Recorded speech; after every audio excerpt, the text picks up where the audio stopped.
Chakras are energy circles that are located along the astral plane, which is along our spine. And the practice of doing pranayama and visualizing the movement of energy up and down these circles, if you do it over the course of 2 weeks, you start to really feel the difference. What ends up happening is you find yourself very centered. So this is why I've added this little joke here where the cupcake says, find your center, and the donut thinks, oh no, where is my center? But I think we can all relate to this, because oftentimes, especially when you go into something like what we've just experienced, falling into a pandemic, there's chaos, there's uncertainty, there was a lot of death around us.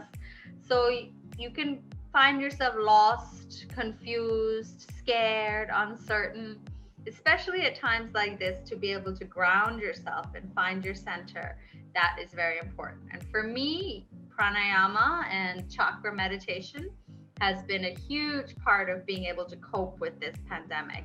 The chakras have been sort of written about and investigated by the Vedic sages, who were people who spent many hours in meditation to understand the body. And through their meditation, they were able to understand that while we have a physical body that's sort of rough, the cells and things like that, within each cell, within each molecule, there's a nucleus, and then there's an electron and proton going around, and there's a lot of space, a huge amount of space. So although we look solid, we're actually made up of a huge amount of space in which there's energy moving. So when we talk about this energy movement, we're talking then about the subtle body. And it's the subtle body and the circuit through which the energy moves that takes us to an understanding of the chakras. So through studying of deep meditation, these sages have found that there are 7 centers of energy. And actually they line up also with our hormonal systems. We also have 7 glands that are secreting hormones.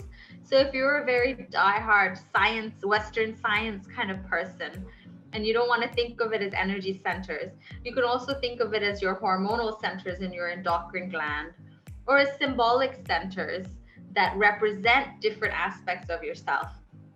But if you start to meditate on these, eventually you'll come to know it as your own truth, that there are these centers of energy moving inside of you.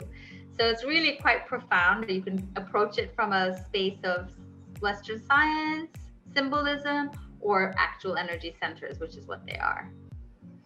Go from the base, the red, which is the Muladhara, the base chakra. The next one is Svadhisthana. It's sort of in the reproductive organs.